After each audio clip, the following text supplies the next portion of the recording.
Hello மக்களே, welcome to Priya's Chronicles. இன்றைக்கி நம்ம என்ன பார்க்க போகிறோன்னா, செஃப் பிள்ளை செஞ்ச ஃபிஷ் நிர்வாணா தான் செய்ய போகிறோம். நான் இன்றைக்கி கிங்ஃபிஷ் வச்சு செய்ய போகிறேன். வாங்க எப்படி செய்கிறதுன்னு பார்க்கலாம்.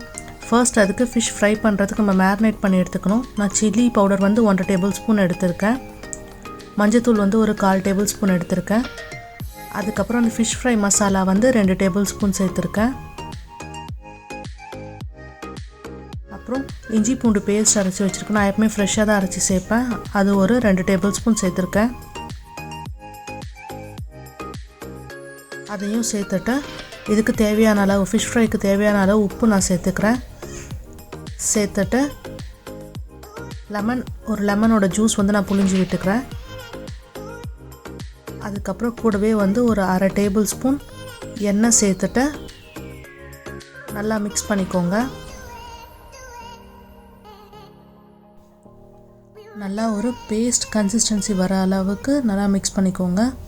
ட்ரையாக இருக்கக்கூடாது. எனக்கு கொஞ்சம் ட்ரையாக இருக்க மாதிரி தெரிஞ்சதுனால நான் இன்னும் ஒரு 1/4 டேபிள் ஸ்பூன் எண்ணெய் மட்டும் ஊற்றி நல்லா மிக்ஸ் பண்ணிக்கிட்டேன்.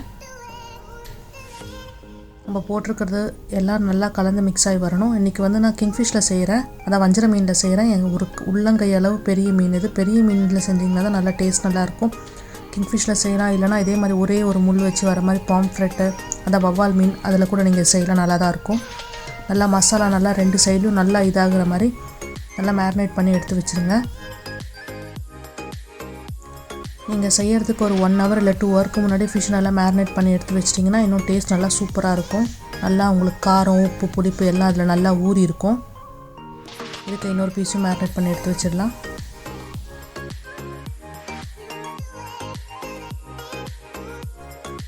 1.5 hours கிட்ட மேரினேட் ஆகிடுச்சு. இது இப்போ நம்ம ஃப்ரை பண்ணி எடுத்துக்க போகிறோம். முக்கியமான விஷயம் என்னென்னா, நீங்கள் லோ ஃப்ளேமில் வச்சு தான் ஃப்ரை பண்ணணும்.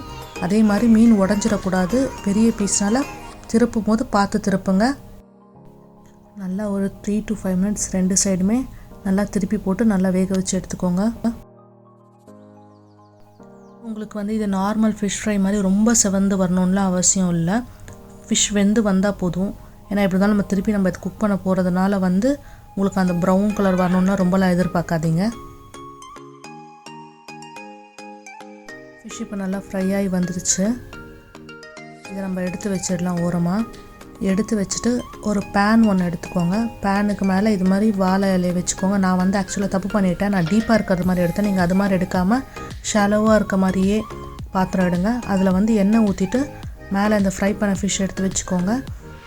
வச்சுட்டு நான் இன்றைக்கி இஞ்சி, பச்சை மிளகா கீரியும் வச்சுருக்கேன், பொடி பொடியாக வெட்டி வச்சுருக்கேன். அதை சேர்த்துக்கோங்க மேலே.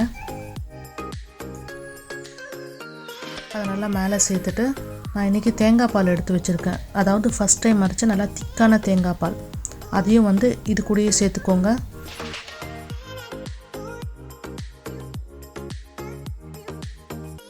நான் டீப்பாக எடுத்ததுனால தேங்காய் பால் ஃபுல்லாக அடியில் போன மாதிரி ஆயிடுச்சு. நீங்கள் ஷாலோவான பாத்திரம் மாதிரி எடுத்துக்கோங்க.